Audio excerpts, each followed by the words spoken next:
હાલો મિત્રો, તમને બધાને જય સ્વામિનારાયણ અને મારા મિની વ્લોગમાં તમારું સ્વાગત છે। તો આજે મેં બનાવ્યું છે ભરીને શાક, એટલે કે આખા રીંગણા, બટેકા, ટમેટાં, કાંદા અને લસણ, અને આ થોડોક મસાલો સાઈડમાં રાખ્યો છે। જે શાક કમ્પ્લીટ ચડી જાય ને પછી નાખવાનો। તો સાથે લોટ લઈ લીધો છે, જે બાંધી લઉં છું, અને સાથે સાથે લોટ બંધાઈ ગયો છે તો થોડું તેલ નાખીને મસળી લઈ, અને સાથે સાથે સીટી પણ વાગી ગઈ છે। તો આમાં કાંઈ વધારે સીટી કરવાની જરૂર રહેતી નથી। તો લોટના લુવા પણ તૈયાર છે, અને વાસણ પણ ઉટકી નાખ્યા સાથે, અને લીંબુની કાસરી કરીને સૂકવી છે, જો તડકો આવે છે ને ત્યાં। અને વિન્ડોમાંથી મુંબઈનો કેવો નજારો દેખાય છે તે તમે જોઈ લો મારા વાલા।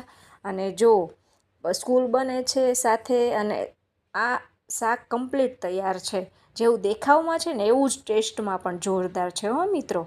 અને સાથે સાથે અમારા નાના નાના ભગવાન છે ને રૂમમાંથી કિચનમાં આવી ગયા મારી પાસે, અને મને કે મમ્મા હાલો ને મારી સાથે રમવા। જો આવી ગયા ને હવે મને રમવા લઈને વહી જાય છે। તો મેં કીધું શાકમાં થોડોક મસાલો નાખતી આવું ને પછી આવું હો બેટા। એટલે મને કે ઓકે મમ્મા। તો જો અમને વધારે વાલ ઉભરાઈ ગયો ને મારા દીકરાને, તો જો નોજી ઉપર વાગી ગયું। અને પછી મેં પૂછ્યું કોના ભગવાન છો તમે? તો મને કે તમારા ભગવાન છું મમ્મા। મેં કીધું ઓકે બેટા।